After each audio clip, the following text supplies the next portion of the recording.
Hi all. ఈరోజు భీమవరంలో ఉన్న ఓల్డ్ ఏజ్ హోమ్‌ని చూపించాలి అనుకుంటున్నాను. ఇది ఎగ్జాక్ట్‌గా తాడేరు రోడ్‌లో ఉంటది. సో, మేము అప్పుడప్పుడు భోజనాలు పెట్టడం గానీ, లేకపోతే ఏదైనా బియ్యం ఇవ్వటం గానీ చేస్తూ ఉంటాం. ఇక్కడ 50 మంది సుమారుగా ఉంటారు. సో, బెడ్ రిడెన్‌గా ఉన్నవాళ్ళు, నడవలేనోళ్ళు కూడా చాలామందున్నారు. వాళ్ళకి ప్రాపర్‌గా మెడికేషన్ ఇస్తూ, వాళ్ళకి ఆశ్రయం ఇస్తూ, వాళ్ళనెలా యాక్టివ్‌గా చేయాలో కూడా అన్ని విధాలుగా చూసుకుంటూ చేస్తున్నారు మంచి పనిని. సో, ఇంకా దీన్నెవరు ఆర్గనైజ్ చేస్తున్నారో వాళ్ళ మాటల్లోనే. మీ పేరేంటండి? ఎమ్మెల్యే లక్ష్మీనారాయణరాజమ్మ. ఓకే. నేను భీమవరం వృద్ధులాశ్రమం గత 13 సంవత్సరాలుగా రన్ చేస్తున్నాం. ఇక్కడ మన దగ్గర సుమారుగా ఒక 50 మంది వృద్ధులు ఉన్నారు. అందులో 35 మంది మగవాళ్ళు, 35 మంది లేడీస్ను, 15 మంది జెంట్స్ ఉన్నారు. వాళ్ళకి డైలీ 3 పూటలు, అంటే ఉదయం టిఫిన్లు 7-7:15 కల్లా పెట్టేస్తాం. 11 గంటలకేమో లంచ్ పెడతాం. మళ్ళీ మధ్యాహ్నం 2:30కి టీ, స్నాక్స్. సాయంత్రం 5:30-6 గంటల మధ్యలో నైట్ డిన్నర్ ఏర్పాటు చేస్తామమ్మా. మరి ఉదయం సాయంత్రం కూడా వీళ్ళని కాసేపు వాకింగ్ చేయిస్తాం. ఆరోగ్యంగా ఉన్న వాళ్ళని, అనారోగ్యంగా ఉన్న వాళ్ళని బెడ్ మీద ఉంటారు, వాళ్ళకి కూడా భోజనం తినిపిస్తాం. భోజనం వాళ్ళు తినగలుగుతానంటే కలిపివ్వటం, ఇటువంటివి చేస్తాము. టైం టు టైము వాళ్ళకి మందులు, మళ్ళీ వాళ్ళకి ఏదన్నా అలవాట్లు ఉంటే, అంటే ఇన్ కేసు ఏదన్నా సిగరెట్లు ఇటువంటి కాల్చే అలవాట్లు ఉన్నా కూడా మనం వాళ్ళకి వెంటనే మనం అవాయిడ్ చేయలేము. అందుకని నెమ్మదిగా అలవాటు తప్పిస్తూ ఉంటాము.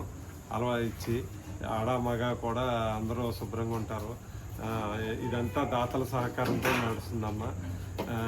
ఈ దాత ఎవరు అంటే, ఈ ఆశ్రమం దాత శ్రీ జడ్డు బ్రహ్మాజీరావు సూర్యకాంతం సేవా కేంద్రం అని పేరు అమ్మ. అందులో మేము భీమవరం వృద్ధులాశ్రమం అని చెప్పి రన్ చేస్తున్నాం 13 సంవత్సరాలుగా. మరి రేపు జనవరి వస్తే 14 సంవత్సరంలో కట్టి పెడతాం. ఇక్కడ ఉన్న ప్రతి వస్తువు దాతలు ఇచ్చిన దాతృత్వంతోనే నడుస్తుంది. గవర్నమెంట్ నుంచి కానీ, ఎక్కడి నుంచి కానీ ఏ రకమైన సహాయ సహకారాలు ఉండవు. మరి గవర్నమెంట్ ఆఫీస్ హెల్ప్ చేయాలనుకుంటే ఎలా చేయాలండి? హెల్ప్ చేయాలనుకుంటేనమ్మా మమ్మల్ని సంప్రదించవచ్చు తల్లి.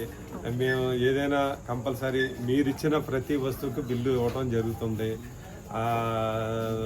ఎవరు వచ్చి అడిగినా కూడా మేము మా అకౌంట్ అంతా మేము చూపెడతాం. మేము ఎల్లకాలం సిద్ధంగానే ఉంటాం.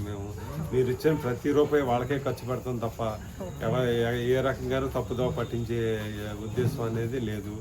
ఇది ఒక ఆశయంతో రన్ చేస్తున్నామమ్మా ఈ ఆశ్రమాన్ని. అది కడ వరకు అలాగే ఉంటుంది. ఇందులో మార్పులు చేర్పులు ఏ రకంగానూ ఉండవు. అదమ్మా. మంచి పని చేస్తున్నారండి. మీరు ఇంకా మంచిగా ఇంకా ఈ యొక్క ఇన్స్టిట్యూట్ని బాగా రన్ చేయాలని ఆశిస్తూ, ఇంకా ఎవరైనా ఈ యొక్క వృద్ధుల ఆశ్రమంకు ఏమైనా ఆఫరింగ్ ఇవ్వాలి అనుకుంటే డిస్క్రిప్షన్లో మీ నెంబర్ ఇస్తాను. సో వాళ్ళు మిమ్మల్ని కాంటాక్ట్ చేస్తారు. థ్యాంక్స్ అండి. చూసారు కదా, చాలా మంచిగా ఇది ఆర్గనైజ్ చేయబడుతుంది. ఎవరైతే నడవలేకపోతున్నారో, బెడ్ రిడెన్‌గా ఉన్న వాళ్ళకి కూడా వాళ్ళు వచ్చి రూమ్‌లోకే అన్నం తినిపించడం అన్నీ కూడా బెడ్ మీద చేస్తారు. నిజంగా ఎవరికైనా హెల్ప్ చేయాలనుకుంటే తప్పకుండా ఈ ప్లేస్‌కి విజిట్ చేసి మంచిగా అనిపిస్తే తప్పకుండా డొనేట్ చేయండి. Thank you.